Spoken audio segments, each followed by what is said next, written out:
Okay, well, my name is Brisse, and I am an exercise physiologist, and this is? I'm Stacey Whittle, and I'm a registered dietitian. And we are very excited to be here. We traveled all the way from California, but for those of you who know me, this is actually my home, where I'm from, and so this is, I grew up outside of Richmond, and so this is a little bit of a homecoming for me. It's really nice to be able to share my passion and profession with one of my dear friends and colleagues. Today we're going to talk about getting off the scale and get back to balance, resetting your life for the future. So are we all excited?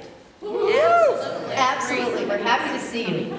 Okay, so we're going to open it up with some questions. We have some questions for you. So who's confused about all the diets and nutrition information out there? Anybody confused about how we're bombarded with this information? Okay, great. A lot of misinformation out there. Now, how many of you are on medications for a health issue that you would actually like to get off those medications? Anybody? Okay. And then also, what about, are any of you struggling with your weight or any of the diet or exercise programs out there? Have you tried them and you just haven't stuck to it? Okay, a lot of people. And this is a question that can apply to many things in our life. It's if you know what you need to do, is there any of you out there that just don't do it? Yes, in any aspect of their lives, there's all these areas where we know what we need to do, but we just don't do it. So we're here to tell you today that, or did you know that 50% of all people who start an exercise program eventually fall off within 6 months? And that people on average overeat about 250 calories a day when they start an exercise program. So what ends up happening, they end up gaining weight instead of losing. That's a bummer. But the purpose of today? But the purpose of today is we're going to, we want you to know that regaining and maintaining your health is absolutely possible. And we don't want you to be overwhelmed, and we don't want it to be complicated, so we want to give you hope that it actually can be done. So how we're going to work today is we're first going to talk about your body's amazing ability to heal. We're going to talk about how our thoughts, beliefs, and attitudes actually can get in the way of our health and well-being. And then we're going to also talk about the psychology of, if we all know what to do, why don't we do it? Why is it that we stay stuck, or we start something that's really good for ourselves and we progress, but then we fall back into old habits and patterns? And then we're finally going to give you 6 key things that you can start today that will make a small difference, but actually make you feel so much better. So you're going to leave here today, we hope, feeling very, very inspired. Absolutely. And so before we go a little bit further, we wanted to give you a little bit more of our backstory so you understand how we came to this point, being even just talking to you here today. I'll start with myself. As I said, I'm from Richmond, Minnesota, and I grew up on the lake with very unconventional parents. And for those of you who know my parents, Alan Brisse right here, and my mom Judy, who's out in California. But they were artists and musicians and hippies from the 60s, and they were all about self-sustainability and living off the land. So that meant, of course, a wood stove and various things, of course. And my mom was, for those of you who have known my mom, she was very progressive and ahead of her time when it came to health and well-being. I remember distinctly, I was probably 5 years old, when all of the sugar went flying out the front door of our house. I thought it was the end of the world. And we went to eating, homemade granola and whole wheat bread that was about the density of bricks in the beginning.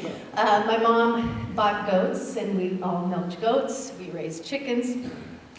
And I'll never forget, of course, when we would leave, when my brother and I would leave for school, we had a mound of supplements and vitamins that absolutely we had to take along with our carrot juice and cod liver oil. And of course, it was always a complaining session, but my mom would always say, "But Lisa, your body is thanking you." And I'd say, "But I don't hear it thanking you, Mom." Thanking me, Mom.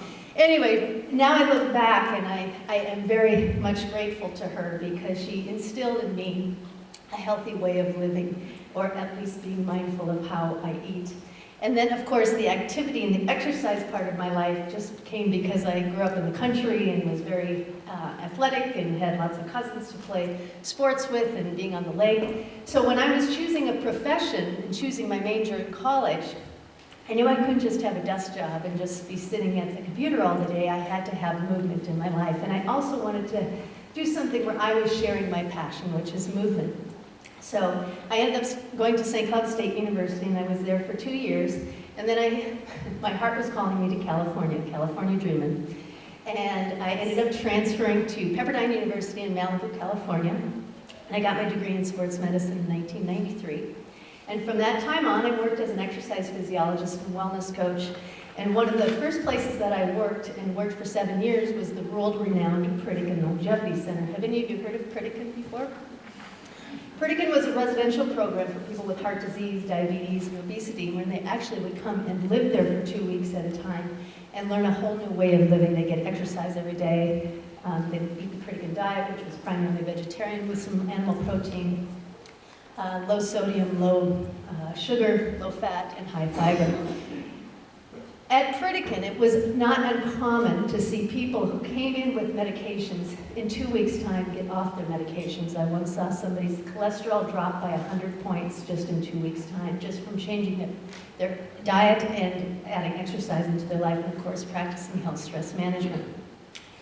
So it was an amazing place to be because it taught me how amazing the body is and how, no matter how far we've taken it, we can bring it back.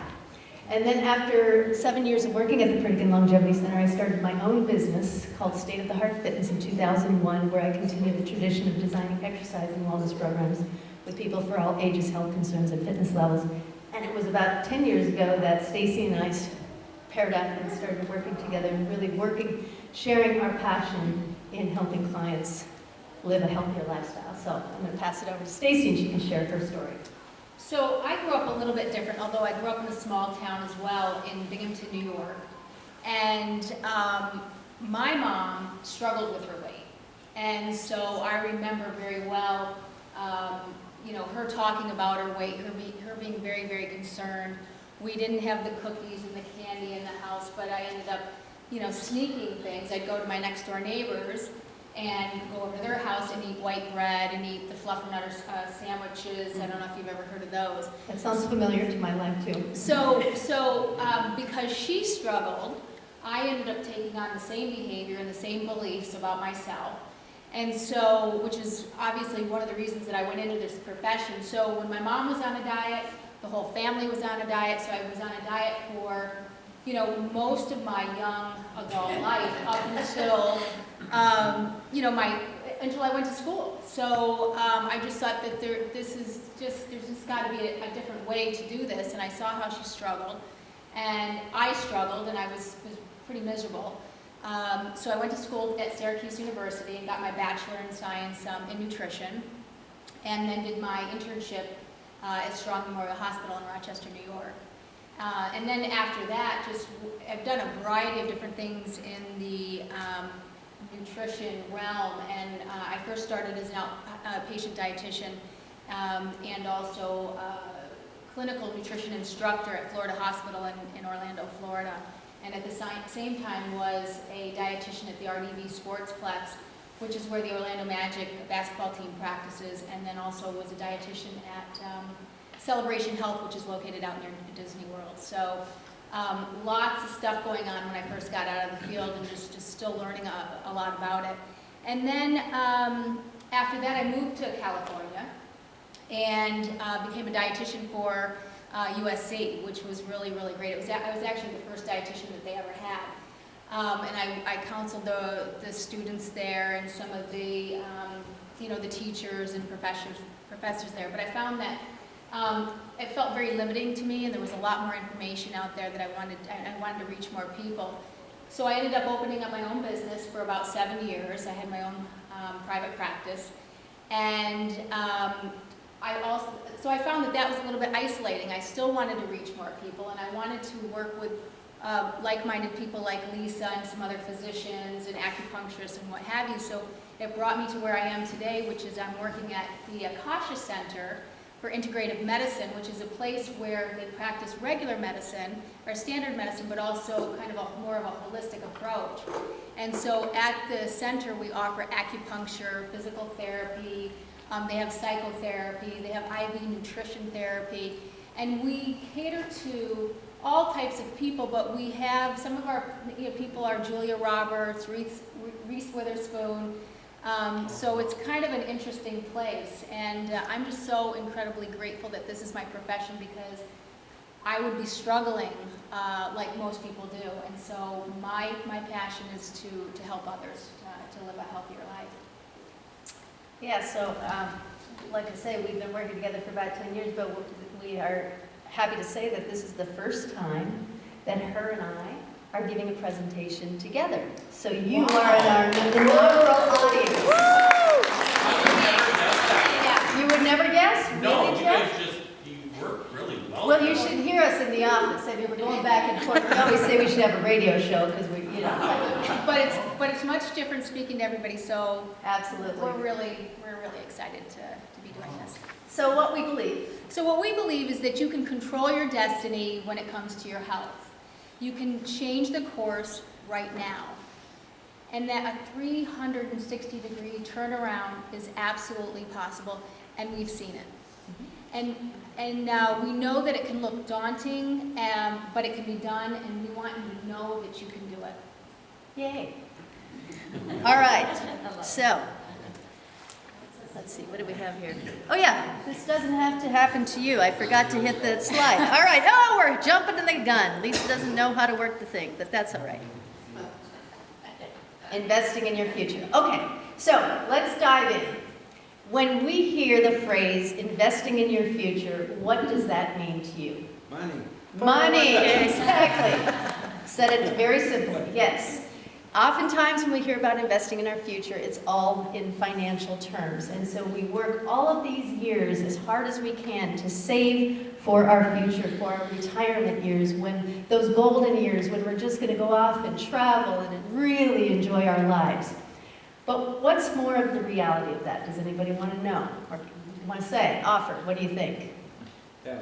Health, exactly. Now, financial is always what we put the focus on, but here is what I have found. Here's what Stacey has found in over 20 years of working in this business, is that we have worked with some of the most successful, some of the most wealthy people on the planet. We have worked with celebrities. At Pritikin, I even had some princes from Arabia in my class. And here's what they all had in common. They had made all of this money, and here they were in their 50s, 60s, 70s, coming to Pritikin with health issues. And so they had all of this money, and it didn't matter. I will never, ever forget. I was just out of school, probably 6 months out of college, and I was working as a physiologist at Pritikin. And I was 24 years old. And there was a man in my class, his name was Harry Chow. He was 55, and he didn't have a weight issue, he was actually very lean, but he had just suffered a massive heart attack, and he was very lucky to have survived. And his doctor and his family encouraged him to go to Pritikin to learn a healthier way of living. And I will never forget, the class was over, we had just finished our stretch part of the class, and everybody had left, and Harry was left sitting on the floor in the corner with his head between his knees. And of course, knowing what his history was, I was nervous. I was only 24, and I ran up to him and I said, "Harry, are you okay?" And he looked up at me with tears in his eyes. And he said, "Lisa, I have made millions in my business. I have traveled the world." He says, "And I look at you, and you are richer than me. You have something that all of my money cannot buy, and that is your health." And he said, "If I was to do my whole life over again, I would do what you were doing." And I sat there, and that obviously, to this day, it makes me emotional because it set the tone for my career, and it made me realize how valuable what I do and what we do is with our clients. And nothing gives us more passion and energy than helping people invest in their future. Now, there was a quote that was said over 2,000 years ago by a Greek philosopher named Herophilus, and that quote still stands today. And the quote is, "When health is absent, wisdom cannot reveal itself, art cannot manifest, strength cannot be exerted, wealth is useless, and reason is powerless." I think he said it all. So. That's great. So now that Lisa has told us about how important investing in our health is, what we want you to know is that the body is designed to radiate health. Its natural, innate sense is to be healthy. So when we get a disease, if we have high blood pressure, the body naturally wants to go back to baseline. It wants to be healthy. It's just a little red flag. It's an awareness that, like, look, we need to be doing something differently. Maybe we need to be exercising. Maybe we need to change our diet a little bit more. So the simple truth is the body is a remarkable system that can heal itself. It's just that our mind gets in the way. We feel like we become a prisoner of the body. So if we can have the belief that we have the control over our body, we're going to be more likely to heal ourselves. So if you were to think about when you cut yourself, we don't really put any effort into it at all. Before you know it, a scab is formed, a scar, and then it's gone. We haven't done anything to make that happen. That's the body. That's the body's natural state of being. So yeah, it doesn't matter, like what I've said, we have seen people make miraculous change. It depends on where we are, which in our minds and of course in our lifestyle choices. So that brings us to how powerful our thoughts are. Now there's a lot of research being done today on the mind-body connection, and there's a lot of course, Unity's all about thinking positive, thinking positive. And like I said, the research that is being done, it's not just this, nice way of thinking. There actually is profound scientific truth to it. Every thought that you have, every emotion that you have, registers in the cells of your body in a different way. Anger registers in your cells different than joy does. When they say laughter is the best medicine, it actually is. When your body is in a state of joy and laughter, you actually open up the channels in your cells to heal, to bring health back to its place and being. So, every thought that you have has an effect on the cells of your body. It's really important to know that. And Stacey has a story you want to share about your dad. So my dad, who I was very close to, died when he was 72. He died in 06. And I believe that he should be with us today. And it's just a perfect example of how one's belief and fear can get in the way of health. And I remember my father's dad died about the age of 65. And I remember when my dad was nearing his 65th birthday, I just remember rumblings of him. He was talking to his wife, and he was talking about, wondering when his time was up. And I just thought, gosh, this is such an odd thing to be hearing from my dad. He looked healthy. My dad was fairly fit. He had some high blood pressure, and he had a little bit of high cholesterol. But I just thought to myself, wow, this is something that I could have inherited from him, the same belief system. And thankfully, my job, is completely different. And so it's just an example of how we can inherit our parents' thoughts and beliefs, or we don't have to. So we can change the way that we're thinking. So as time went on, my dad's heart disease got worse. He had bypass surgery. He ended up getting a pacemaker, and he was on multiple medications. And he just progressively got worse, and then he passed away. So what I want you to know is that had my father had a little bit stronger belief in himself, and it wasn't so much fear-based, I just really do believe that he would have been here today. And to contrast that story, those of you who remember my grandma, Angie Munnins, who was a writer in the local area, she, in most of her life, was plagued with health issues. She had emphysema, was on oxygen for 10 years. She had congestive heart failure, diabetes. She was 80 pounds overweight. And I remember her literally being on her deathbed. And, it's a long, in-depth story, but she miraculously transformed her life. And the last 3 years of her life was the most happy and joyous. She changed her mind about it. And she actually lost 80 pounds. Her congestive heart failure, diabetes was virtually gone, and she literally went without oxygen for those 3 years, which was unheard of. She nearly died if she didn't have it beforehand. So it is amazing, and there's these stories over and over of people who have, spontaneously healed or miraculously healed. It's not necessarily a miracle, it's actually what your body can do. So, really important how your thoughts are, and what are you thinking? There's an amazing quote. So there's an amazing quote by Abraham, which we absolutely love, and it's, whatever you're thinking about is literally like planning a future event. My father. When you're worrying, you're planning. When you're appreciating, you're planning. So our question is, What are you planning? what are you planning? Yes. I'm a little slow on this, but we're experts in this, but not quite this. All right. So, Okay, so we're going to really start to get into the good stuff, our stuff. And so, what do you think the number one reason we stay stuck is? Fear. Yeah, fear. Fear would be one. Anybody else? Laziness. Laziness. What was that? Did you say laziness too? Yep. Low self-esteem. Low self-esteem. Exactly. Or how about we tried it before, we didn't do well, so why should I do it again? Right? Or we've done it several times before, and we think, well, it's not going to work this time. It didn't work last time. But, But again, it's an example of how we get in the way of ourselves. So what we believe and what we see with our clients, and all of these reasons are valid, absolutely. absolutely, and we see them in ourselves. I see them in myself for sure. This presentation, I was nervous. I wanted to do it perfectly, but guess what? So the number one reason we believe people stay stuck is they're trying to do it perfectly with an all or nothing attitude.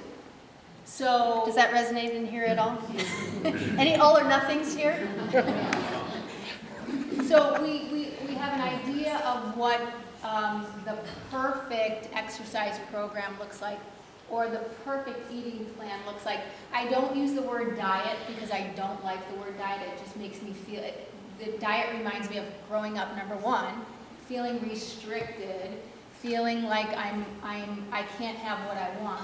So Deprived, exactly. So we all have an idea of what we think the perfect healthy lifestyle looks like. And so if we can't attain that, then why should we even continue to do it? So what we want to try to convey to you is that you don't have to do it perfectly. Just take every day as it comes and goodbye. And the thing is that, of course, people look at us, they always think we're always eating perfectly, and we never miss a day of And exercise. Monique knows I've had a little love affair with candy corn this weekend, right? I mean, it is okay. We do eat pizza here and there, and yes, I don't exercise every day, but the key is that is what you're doing consistently. It doesn't have to be this ideal of perfection. So, the saying is, practice makes perfect. You've all heard that, right? But what we say is, we're changing it up.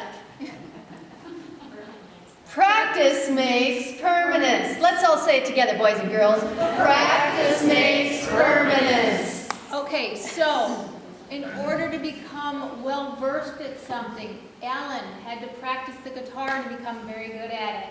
Missy, to be a professor, she had to practice. She went to school for it, right? Joey, to become an amazing chef that he is, you have to practice. So why would we think that optimal health is any different, right? Especially when we're not taught that from little one. We're not taught to value our health. We're not taught to nurture ourselves, take care of ourselves. So all we're asking and we want to remind you of is that it just takes practice. Change takes practice. And you have this analogy of what when you're practicing. What was my analogy? Well, how about when you're driving and you take a wrong turn? Oh, yeah. She's helping me along here. Remember, we talked about this in our walk yesterday, Lisa. Yes, okay, so for instance, okay, so we think that we need to be eating perfectly or exercising. We missed a day of exercise, oh, screw it, throw in the towel, we'll start in 6 months again. That would be like, if you think about that logic, that would be like, you know what, I gotta go to a doctor's appointment. I took a wrong turn, screw it, I'm going home. No, we just go, oh, let's recenter ourselves, let's just get back on track. So that's all it is. You know what, we all have moments where we slip, we're human, no big deal. But just get right back on. What I always tell my clients is the only thing you need to worry about is today. Tomorrow will come, you'll worry about tomorrow. But so often we think it's so daunting because we're overwhelming ourselves with this long path of where we think we need to be. Today is the only day you have. Today is the only day to make a change. What can I do for myself today? I always remind my clients that every choice that we make either enhances our health and well-being or hinders it. So what choice am I making today? Okay. So, now we're going to get into the fun part. 6 keys to losing weight. Now we of course say losing weight because that's always a common one, but this fill in the blank of whatever your goal might be. 6 keys to losing weight and sustaining optimal health. Now you all have a handout, so this is the time to bring out your handout. And grab a pen, because we want you to jot down. We want you to think a little bit. Yeah, we want you to think. I want you to go a little bit deeper. So when we're working, yes, there are more. When we are working with clients, when we bring somebody in, this is the process we take them through. So what Lisa and I have found is we've got a little niche, and Lisa working on her own is wonderful. Me working on my own is great, but we work really, really well together.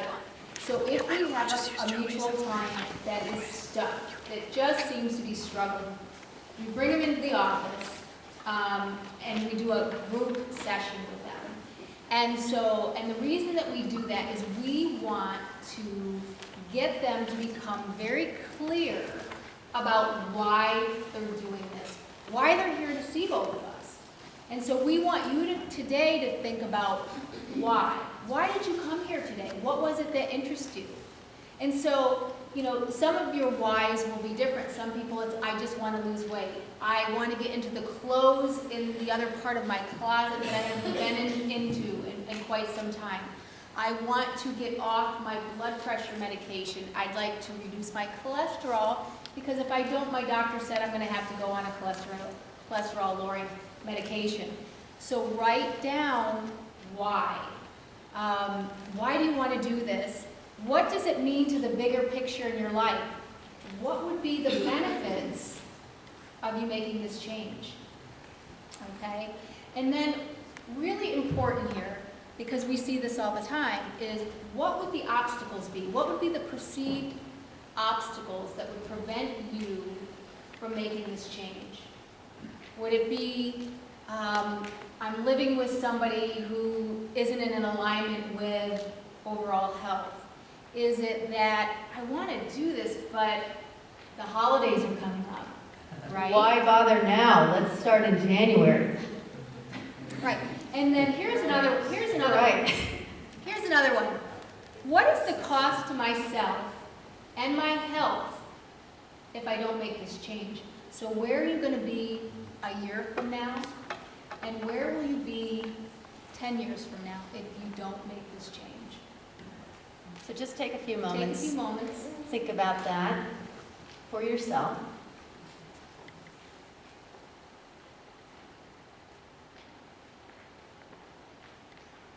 Joey? I don't see you writing over there. He's taking care of a sleeping Chinese.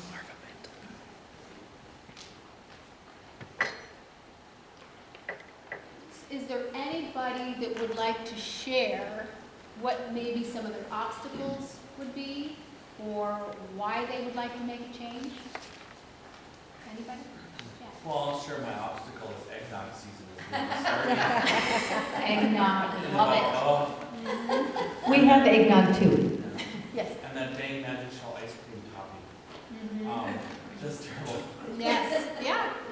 But I do have a roommate that could use this same type of program thing, and so it would be really good to baptize both of us Yeah. in this. Mhm. So. And So this is, the idea is, do we have to eliminate eggnog completely? Do we have to eliminate, apple pie, pumpkin pie completely? The answer is no. It's just that we just want to do it on occasion, right? And, we do it and then we get on with our lives. That's not what it's about. Yeah, exactly. So it's all about balance. Balance, yes. Everything in moderation, as we say. Okay, so anybody else want to share? Yes? I got like 3 written down. One's time restriction, Mm-hmm. motivation, and the energy. When I get off work, I work 9 hours a day, I come home, I'm tired. If I get to the gym and I'm done, I get energized. If I don't get there, I go home and I just sit on the couch. But it's just getting that energy to get pumped up to go to the gym. So energy, motivation, and a time restriction. Does this resonate with anybody? Okay. Mm-hmm. Very Yeah. common. Yeah. So, yes, and that's where that's where the challenge comes from. And it's a challenge that we all have of, okay, there's that moment of, do I turn to home or do I turn to go to the gym? And we know, this is the amazing part. I remember, well, contrary to popular belief, I'm not exercising 24/7. I work with my clients, but sometimes I'm actually on the computer. And one day I had no clients and I was on the computer all day, and by 5 o'clock, I was so tired, I was so achy, I could hardly stand up, and I was like, oh my God, I gotta go for a walk to loosen everything up. But I get it. When you've been sitting all day, the last thing you want to do is move, and yet that's the very thing that will help your body come back to a place of balance. Well, and also, if we haven't been fueling ourselves properly throughout the course of the day, we're going to be less likely to want to go to work out. Our blood sugars may be low, we may be starving. So again, it's where eating properly throughout the course of the day is going to fuel you to maybe be more likely to get out there and exercise. And make better choices. So that's number 1. You have to get clear as to why. Okay? Are we all ready for number 2? Yes. All right. Now this is my favorite part. Since I'm an exercise physiologist, what do you think this part is? Exercise. So folks, it's time to get off your butts and move. Now, there's a little play on words here. When I say butts, of course I'm talking about this, but I'm also talking about, I know I need to exercise, but what? I don't have the time, but I'm too tired, but what? What else? I have to pick up my I have to pick up my kids to make supper, exactly. It's snowing. It's snowing, exactly. There's lots of butts out there. But here is the absolute key. Movement equals life.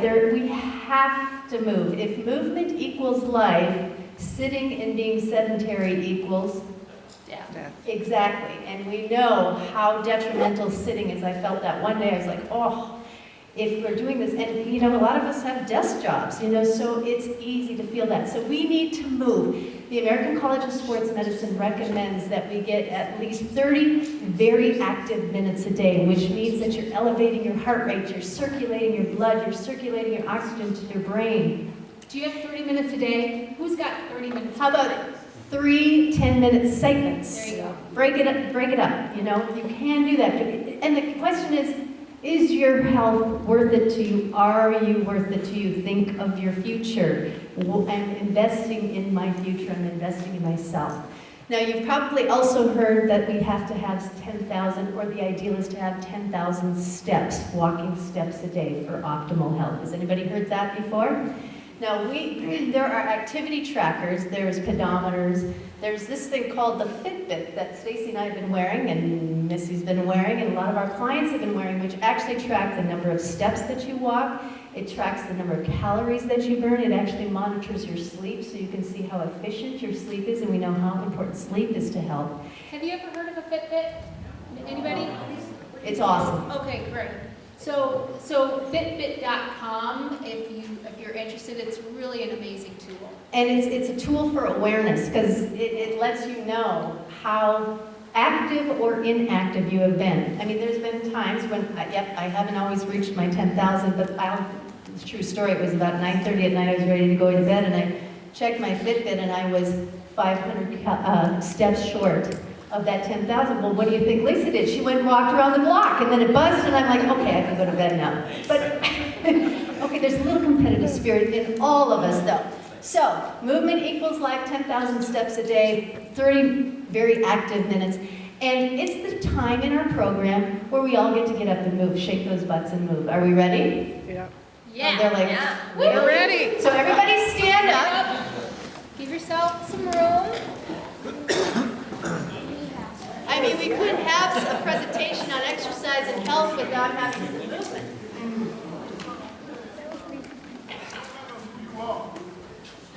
No matter where you go in your life, at some point you're going to need somebody to stand by To you. stand by you now. If you can get through this song without moving, you're not alive. So, the key thing is that you good. Oh my God. And don't be just restricted to one spot. Move around, gang. High five each other. You are. Come with me. No matter where you go Here, Nancy. in life, you don't need somebody to stand by you. No matter how much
ready for a nap. You ready for that? Now, how is everybody feeling? Yes, a lot of confidence, feel a little more energy, a little heat. Yeah. Yes, so we need to get off those butts and move every single day. And remember, every little step counts. Every little step counts, okay? Next one. Okay, so Lisa talked about how important movement is. Since I'm the dietitian, we're going to talk a little bit about what you can do to get back into the mode of overall health. So write down what you're eating and drinking. Now, we've heard this so many times before. And we're all excited about that thought. Yes, I can tell. But research indicates that people that write down what they're eating and drinking are more likely to succeed. So, and does this have to be for the rest of your life? No. But when you start a program, when you get started, it's a good place to get you oriented. So with the Fitbit that Lisa was talking about, there's a program on the computer, and what I love about the Fitbit is that I'm all about ease of use, and this is a really easy program to use. So instead of writing it down, what you can do is you can just enter it into the computer and it just comes up automatically.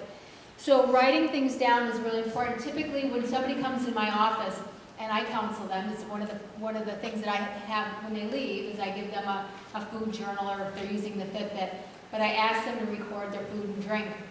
And when they come back, what we typically will do is we'll review how they did and what some of the obstacles were, and we kind of troubleshoot. But I can almost guarantee who's going to be successful and who's going to be struggling a little bit. And the people that don't write things down just don't do as well. So please take the time to write down your food and your drink. And then also... And just so that you know, you do have a sample eating log that Stacey provided you on the back of your sheet, just so that you know. Thank you. Yep. Okay, and then also, just some key things. Again, this is not new stuff, folks. So, but 64 ounces of water a day, 8-ounce glasses a day. Where does that come from? Is there any hard science behind that? There is not, but it's a good place to start. Our body's primarily made up of water. It helps us with energy levels. It helps us with food cravings. We want our cells to be nice and fluffy and buoyant. We don't want them to be all dehydrated. We can think better. Our mood is much, much better. Now, what I want to make really clear, though, is if you're not drinking much water at this point, you start slowly. You don't just rush into the 64 ounces, because that's not healthy either. So you ease up to the 64 ounces. And anybody that has maybe a blood pressure issue or congestive heart failure, you want to watch your fluid intake. So the general rule is 64 ounces a day. Okay, so eat within an hour of waking up. Why would we be eating within an hour of waking up? Anybody? Because you get dehydrated overnight. So you get dehydrated, but in terms of taking in fuel in the morning within an hour of waking up, why do you know what's another reason you might do? Metabolism, right? So it's like putting a log on the fire. Let's get things going. Okay, so try to eat within an hour of waking up. Sometimes it's not possible, but the majority of the time, spread your fuel, your food evenly throughout the course of the day. So again, we don't want to overload, we don't want to bombard the body with a lot of fuel, a lot of food at one time. We can only utilize so much fuel at one time. And the rest, what happens to the rest of it? Exactly, it gets stored as fat. So spread your fuel evenly throughout the course of the day. We're going to be less likely to overeat at the next meal. Again, blood sugars are more normalized, energy levels are better, we're going to be more apt to get out and exercise. Here's a big one for me that I've been practicing, still practice this day, is chew well and eat slowly. This is a biggie. Digestion begins in the mouth, right? And so how many people have, gastrointestinal disorders, bloating, gas, diarrhea, constipation? Again, we're just really not chewing our food very well, and we're overloading our GI system. So chew well, eat slowly. The body will thank you for that. And then most importantly, on your handout, write down what's your reluctance to recording your food and beverage. Why might you not want to do that? I can tell you what my clients say. Why? Well, it takes so much time. Oh my gosh, it sure does. So yeah, it takes time. Or anybody else? I might fall over if I read that. I don't want to tell the Taking truth. 5 things of eggnog in. Right. We don't want to tell the truth, right? Yeah. Joanne? Yeah, I don't want to be conscious of the bad things I'm eating. Exactly. If it's not written down, I don't remember it. Yeah, exactly. So that's typically what people will tell me. I had a client last week that said, and you know, as a dietitian, and then we have another dietitian in the audience out there. As dietitians, we pretty much know what people are doing. We've seen it all, and because I come from this background of dieting and having weight issues, I've done it myself, folks.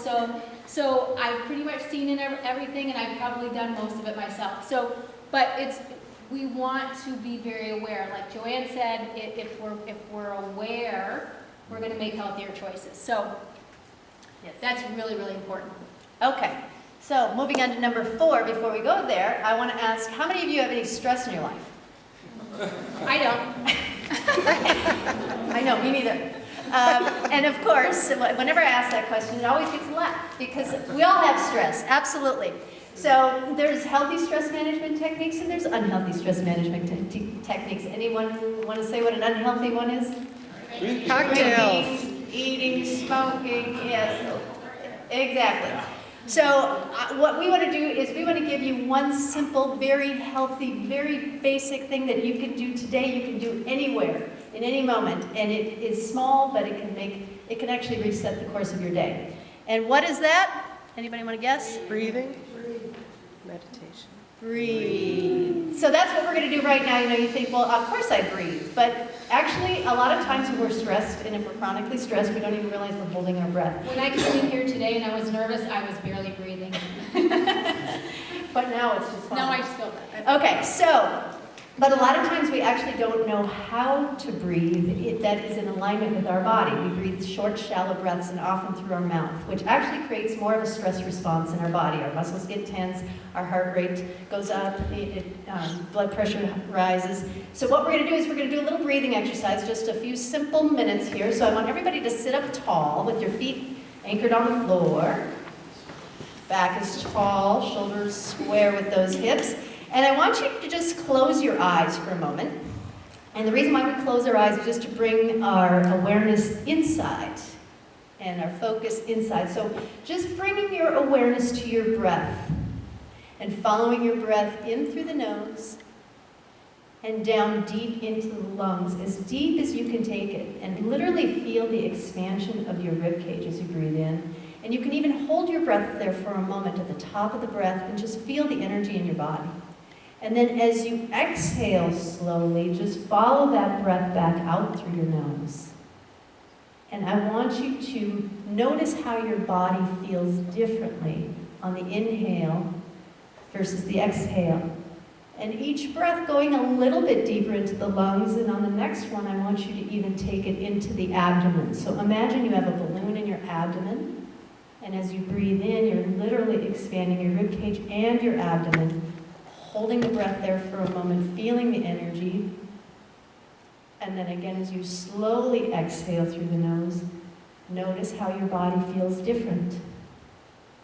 So as you breathe in, you're breathing in new energy, taking oxygen to every cell of your body.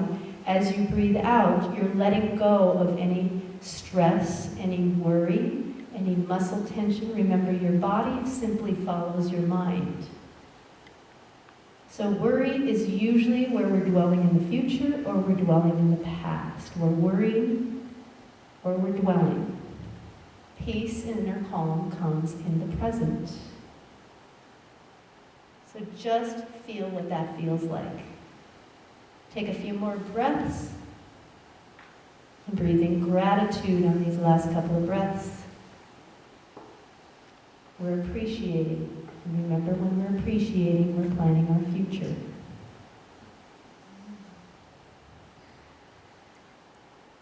And then when you're ready, just slowly open your eyes. And how does that feel? Now this is called diaphragmatic breathing, and it actually forces your body not forces, but it actually, well, kind of forces your body to relax. It actually stimulates a different part of our nervous system. We have two parts of our nervous system. One part is the sympathetic, which is the fight or flight, and then the parasympathetic, which is the relaxation response. So your breath is a simple tool that doesn't cost anything, and at any moment, I ask for you to become more aware of the cues your body is sending you. If you're noticing that your ears are in your shoulders, that's a common one for me.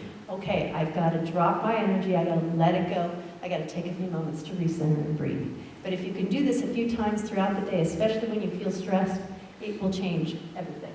Okay? So breathing, that's number 4. So, and another thing with the breathing, which is so helpful, is that when we're stressed, when we're angry, we've come home from a really, really rough day at work, oftentimes the first thing we're going to do is we're going to run to the refrigerator and we're going to eat. That's where we tend to, we believe, resolve some of our emotions. So if you were to practice some of this breath that Lisa has described, it's going to, what happens in that moment? Well, it just takes, it's when we center ourselves, then we're aware, then we're conscious of the next choice that we make. And so, like I said earlier, our choices, we're making choices all the time, whether they're conscious or unconscious.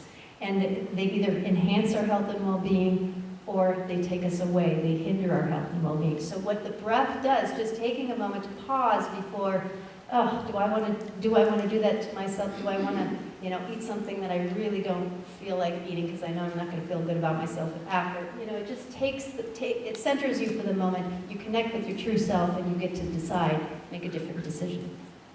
Or you may do it, but at least you paused for a moment. Yes, and the key thing is too, when we're stressed, we choose not to exercise, yet exercise is the very thing. It actually is the last part of the stress response. If you think of the fight or flight, we get stressed, in caveman times when we were actually threatened with a life or death situation, we either were trained to fight or to run. And so what was this last part of the stress response was movement. But oftentimes in our society, we don't have that movement. We just internalize it. And that, of course, creates havoc, dis-ease, or otherwise known as disease in the body. So breathing is key. Okay. Okay, so we've talked about getting clear about why you want to make these health changes. We've talked about movement and writing down your food. Lisa went through a breathing exercise. And then, so this is another thing that we commonly do with our clients, and that is goal setting and planning. And so why is that so important? And again, these are steps that you can take home with you today to get you started. So if we don't have a goal, then we're going to be less likely to be motivated to do something. Now, and it doesn't have to be the goal that, okay, there is a Christmas party coming up and I want to look really great in my dress, or I'm getting married, or whatever it is. Again, it could be that my doctor's told me that if I don't get it together, he's going to put me on cholesterol medication, and I really don't want that to happen. So on your worksheet, again, you've got a place there to write down what your goals are. We need to be clear about what we're desiring and why. So Lisa and I ask our clients to become very clear about what are the goals, and we help them with it.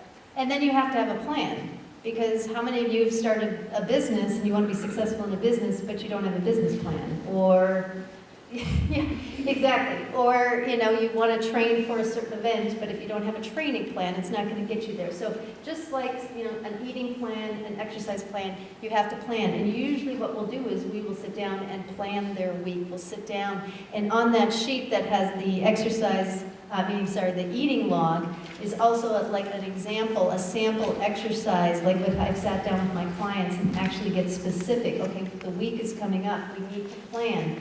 What kinds of things what events are going to get in the way? We can plan that, my goal is I'm going to exercise 3 or 4 times a week, but then life happens and the week goes by and it's like, oh, where did the week go? I didn't get my exercise in. So, go ahead. And so in terms of the food, oftentimes people will say, what we'll do is we'll look again at the calendar. Okay, so Lisa, what's coming up in the next week or two on your schedule? So we'll go through it and okay, well look, I've got an office birthday party coming up. I'm going out with some friends. on Saturday night. And so what we will actually do is we'll say, okay, this office birthday party, how are we going to attack that? How are we going to move through that? What are some of the things that you can do? You're going out to eat. Well, now we can look at menus online, and we can be prepared before we actually get to the restaurant, where we're just not winging it. When we're winging it, we don't do as well. So prior to getting to that restaurant, they can already kind of have an idea in their head of what they may order. Again, they may not follow through with it, but at least they're thinking about it. Okay? And the plan too is, how many of you have done a road trip somewhere? Yeah? And did anybody try going there without a map? GPS. You know, GPS, exactly. I mean, if your goal was to get from here to San Francisco, but you didn't take a map, you might end up in Louisiana. Would we be shocked? So the same thing goes for, you know, if you're serious about this, we want to make sure that you have a weekly plan. So goal setting and plan. And then the last one, yes? I just have a comment. My daughter introduced me to an internet site called Yeah. Yes. myfitnesspal.com. And it really helps you plan it out, think about, and that's it. Yes. So myfitnesspal.com. It's a great program. Yep, it's a little app I think you can get for your phone too. Great. All right, good. Good Fantastic. suggestion. There's Thank a you. lot of tools out there. We just need to look for them and again make the decision that we want better health. So the last thing we're going to talk about today is, of course, you can have all of these things, but if you don't have, If you don't have support and if you don't have accountability, then what do we have? So again, this is where Lisa and I come into play with our clients and with each other. You know, she supports me with exercise, I support her with her eating. reminding me to drink water. Drink water, yeah, so, but really, to think that we can do this on our own, We need a support group, bottom line. we need support. We need to surround ourselves with like-minded individuals, people that understand and who want to get to the same place that we want to get. And it could be a spouse, it could be The person next to it you. could be the person next to you. Mhm. It could be one of us, or both of us. So really reach out. Weight Watchers has a great support group. I actually like Weight Watchers. The only thing is it just doesn't dive in deep enough in terms of, I think, overall health. But that I actually see some clients that are seeing me and they're going to Weight Watchers at the same time. So it's kind of a nice add-on. So the support is really, really important. Again, none of us can do it alone. And then just remember that change, Is uncomfortable. it's uncomfortable. We all know that's why we resist it, right? So I change, I get a new job, that's uncomfortable. I learn a new, I would love to learn how to play the guitar, but why haven't I done it? Because I just feel like I can't do it. I'm going to be really, really uncomfortable about it. For a while. For a while, but then practice Makes permanence. right. So again, this can be applied in any part of our life. So learning a new way of living is going to be uncomfortable at first until you get to have it integrated as a habit. And they say 21 days of doing something consistently is what makes a habit. So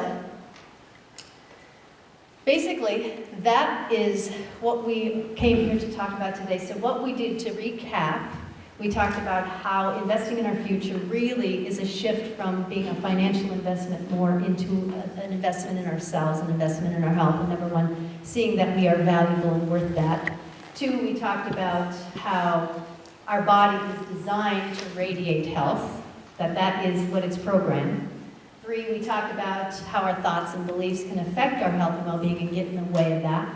We also talked about why we get stuck, why we fall back into old things. We think we have to do it perfectly, and we don't. So let's get rid of that all or nothing mentality. Exactly. And then, of course, we've talked about, the key things of getting clear why you're here, making sure that you move every day, writing down what you eat, at least in the beginning, and breathing. Breathing. Very important. Having a goal and a plan, and then support and accountability. Reach out for support. So don't be embarrassed. Don't be bashful.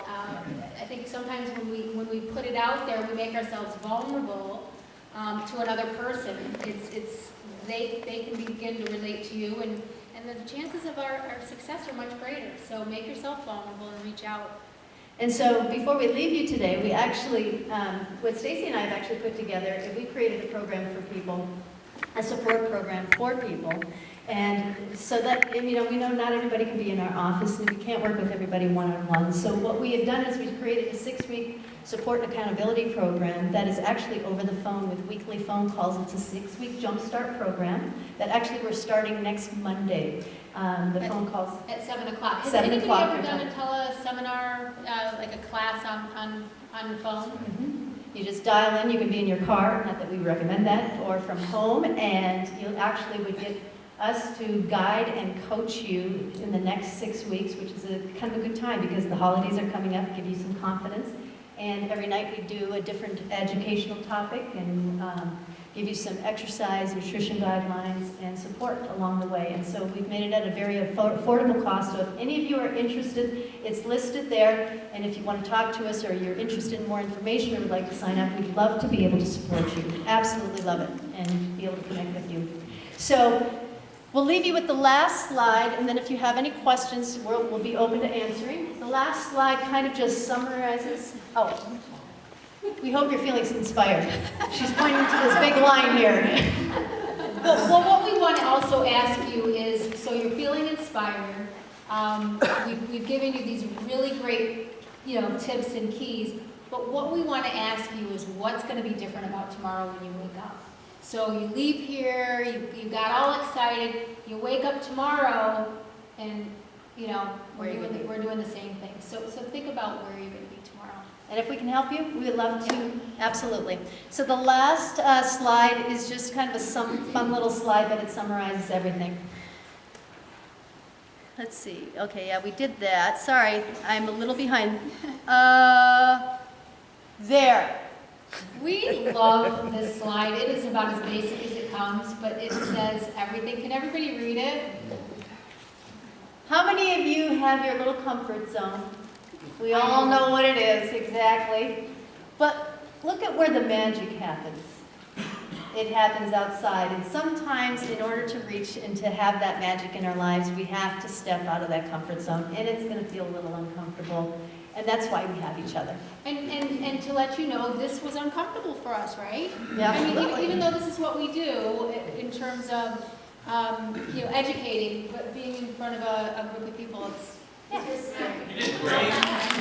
Well, thank you. It was our pleasure to be here, and we love you, and we're open to questions. If anybody has any questions? If anybody has questions, I just I'll want to say one thing. We're just passing around the Okay.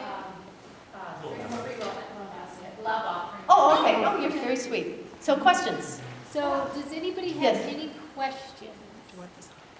That, I don't have exactly a question, but I have kind of a testimonial to what you're talking about. Okay, please. This business about writing, Stand up. Yep, show. Uh-huh. I used to not like to stand up. Okay. Wow. This business about writing down what you eat and drink, I am the least detailed person in the world. Writing stuff down. But 2 years ago, I weighed almost 200 pounds. And I don't weigh 200 pounds anymore. I joined Weight Watchers, and there's your support group. There's writing things down. It's not as in-depth of the nutrition. But I lost 60 pounds in about 8 months, I think, is what it was. wow. But the writing stuff down, it's where the magic happens. It really is what makes the big difference. Because when you see the truth of how many Oreos you had, you have to write everything down. And you realize that what you're eating is just not, what's good for your body. So, And were you reluctant at first? no, because my kid was getting married in Hawaii, and my other kid was having a baby, and it was like, all right. happening at the same time. I was like, oh my God, how am I going to do this? So, Oh, that's fantastic. that's my motivation. Let's give her a big round of applause because thank you for sharing and for standing up. Anybody else have a thought or a question? Yes, Marietta. Well, I think that you guys, the two of you, look great. Well, thank you, Marietta. I mean, you look wonderful, but you only gave us an example of the exercise progress. I would like to know, Stacey, what exactly do you eat every day and what portions? Do you want to know what I eat? Is that what you're asking, what I eat? Yeah. Okay, What give me- portions? okay. Well, so portions are incredibly important because we could be eating something that's incredibly healthy, but if we're eating too much of it, it becomes unhealthy, right? So before we came this morning, for me it varies every day, but before I came this morning, Monique was kind enough to hard-boil some eggs, so I had a couple of hard-boiled eggs. Thank you for coming. Yeah, thank you. And I had some Greek yogurt with some granola. Okay, so that was my breakfast. So like 1 cup, or? Well, okay, so a cup of Greek yogurt, it's with protein, and then what you may do is you might couple that with a cup of fruit. So you've got protein and carb combined, so that'd be a great way to jumpstart your morning. You could have in the morning a cup of cooked oatmeal with some berries, and berries, again, we're talking so few calories that measuring it is really not necessary, but let's just say a half a cup to a cup would be fine, and tons of antioxidants. What you need to measure are the nuts, right? Because what do we know about nuts? Yeah, exactly, there's a very high fat content, but incredibly, incredibly good for us. So what I encourage you to do is you just grab a small handful, you might count out 12, you might, Monique yesterday, she's been a wonderful hostess to us, she chopped up some walnuts for us, and so you might add a couple tablespoons of nuts, chopped nuts to your oatmeal. So again, you've got your carb that's going to provide you with energy, you've got a little bit of fat that's going to sustain you, and then you could add a hard-boiled egg to that if you wanted. So that would be an example of a breakfast. Well, I was wondering too, do you not eat after 6 o'clock? I also hear that saying. Yeah, I mean, that's really such a great question. To me, it depends on what time you go to bed. I go to bed fairly early, but what I tell people is I don't want them going to bed hungry, meaning I don't want their bodies growling and that keeping them up at night. So the idea would be to spread our fuel evenly throughout the course of the day. If I've had an incredibly large meal at 6 o'clock, you're probably going to be finished. But the idea is we don't want to have an incredibly large meal at 6. So we could have a nice, sensible meal, which would be a piece of protein about the size of the palm of our hand. Half the plate is going to be roasted, baked, sautéed vegetables, and then a quarter of that plate is going to be some sort of a starch. It might be brown rice, it might be pasta, it might be quinoa, something like that. And then that leaves room, if you're going to bed around 11, so somewhere maybe around 8:30 that you might have a snack, and a snack might be, what might it be? It might be... A little bit of peanut butter to be able to just... Yeah, you can have a little bit of natural peanut butter on a rice cake or on some celery sticks, or you might have a bowl of berries with some sunflower seeds sprinkled on it. I mean, there's room, and again, what I get so concerned about when people are looking at weight management or for losing weight, that we think of celery and we think of carrots, and we can eat, treats every now and then. So at night you could have a treat on occasion. It just depends on what it is, and this is where it's helpful to enlist either Lisa or I with the exercise or the eating, because we can individualize it. And that's the other thing about this program that we're going to be doing. We're limiting it to 15 spaces so that we can address each and every person that's going to be in the program. So when we do programs like this, we like to keep them small because we like to keep it individualized, because everybody's unique. So lunch, again, what I typically tell people for lunch and dinner, it's the same right across, is you've got your plate, okay? Half of your plate is always going to be vegetables. That's where we get the biggest bang for the buck. That's where the cancer prevention is. That's where the antioxidants are. Very, very low calories. It fills you up. Lots of fiber, right? And then the quarter of it is some sort of protein, about the size of the palm of our hand. It could be fish. It could be turkey. It could be chicken, pork loin, whatever.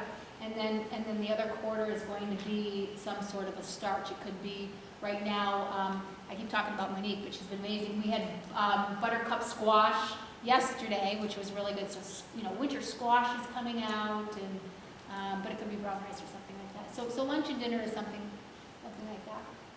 Does that help? Yeah, of course. I'm just wondering whether you have reduced or eliminated carbohydrates and sugar in your. Well, sugar for sure. You know, again, I'm not a person who likes to restrict or to eliminate anything, because I think that everything can fit. Sugar is one of those things where I tell people if they have a true sugar addiction, which I did in my 20s. I mean, I like sugar. Again, the candy corn it's something we have to just get rid of, because otherwise we continue to crave it. So if you're finding that you think sugar is a problem in your diet, there's just not an easy way to do it. You have to just give it up. And then eventually, it doesn't mean forever, but then eventually you'll be able to go back like I've done, and I can eat the stuff on occasion. And my body's telling me, Stacey, I want more, but I just know better. It doesn't make me feel good. But yeah, so sugar, in terms of starches and eliminating starches out of your diet, like your rice, your potatoes, your pastas, it's all individualized. Sorry, bread. Bread. Well, again, there's a place for bread. And what I tell people is, if you're going to have bread, save it for like a good bread. I love like olive breads and rosemary breads and things like that. Don't waste it on a roll that we can get anywhere.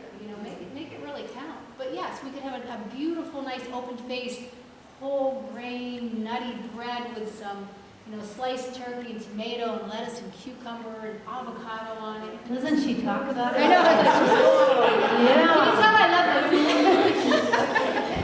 And I just wanted to add a little exercise part to that. Is just with weight loss, and that's a common subject, of course. Is it's a lot of it is calories in, calories out.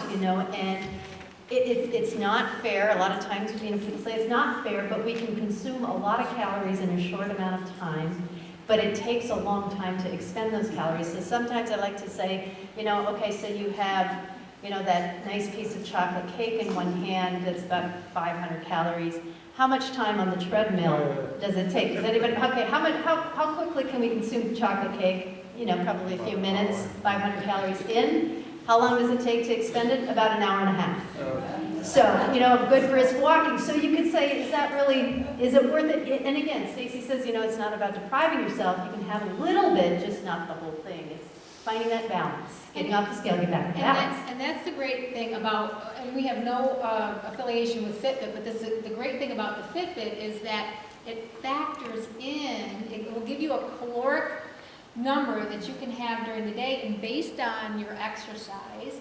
So the more I'm exercising, the more I can consume. We don't want to go crazy with that, but it gives you a little bit of leeway. So, today I'm going to have pumpkin pie. Well, then I'm going to spend a little extra time dancing or whatever it is. But it accounts for that.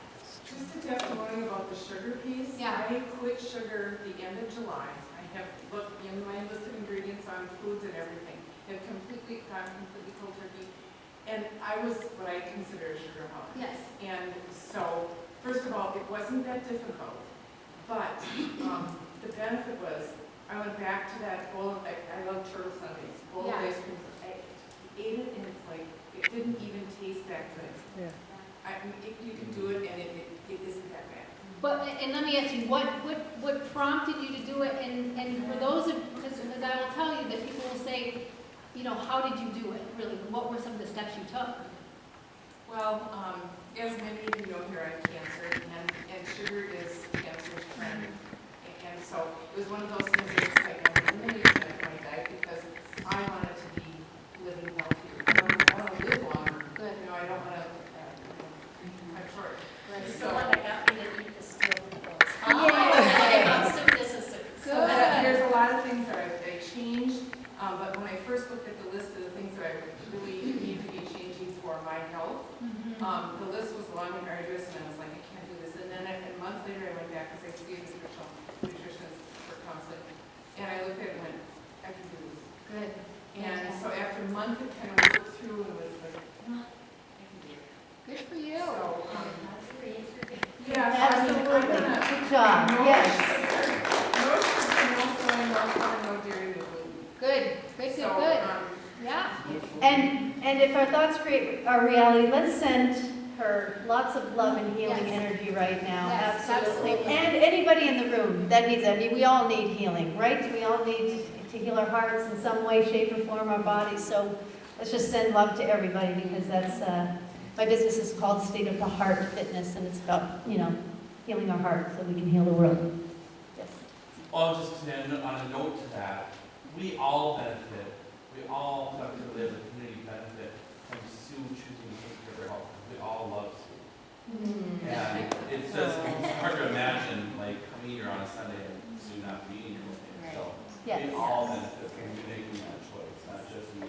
So. And for those of you that haven't been to Unity, you should come and at least try it once. It is amazing. Yeah. Nothing but positivity. Speaking just a little bit to, I've read so much about how we as a society kind of screwed up the whole, when you bought into the diet food type thing, where, low fat and low and non-sugar this and then the substitute is Splenda or something like that, how that's actually raised kind of the cholesterol and obesity levels and stuff. Contributed to it.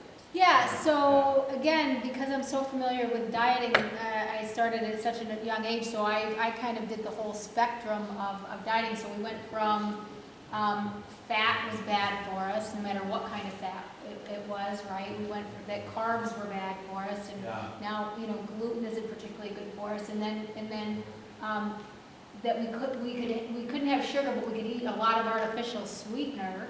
And now, and really, like who, and that's why I love nutrition, because it's constantly evolving, but it's also a little frustrating, because what I'm telling somebody, last week may change the week after, but again, all these artificial sweeteners, all these dyes that are in these, crystal lights and whatever, what we know for sure is that they're cancer producers, right?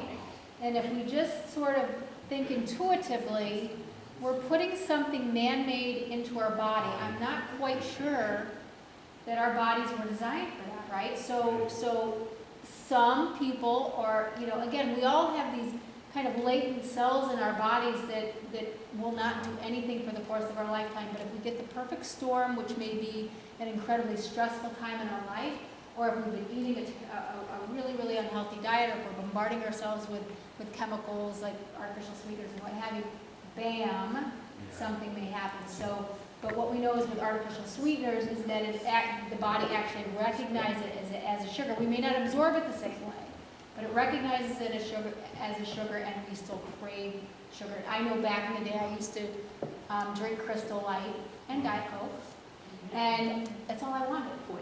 That's all I wanted. Exactly. So, yeah. I have a good friend that drinks Diet Pepsi constantly, like we're talking 15 cans. Yeah, it's an absolute addiction. Oh, it's terrible. And what ends up happening is it changes the chemistry in our brains. So yes, yeah. Not really. For those of you who how in the world do I calculate this? I'm going to mention that site again. Sure.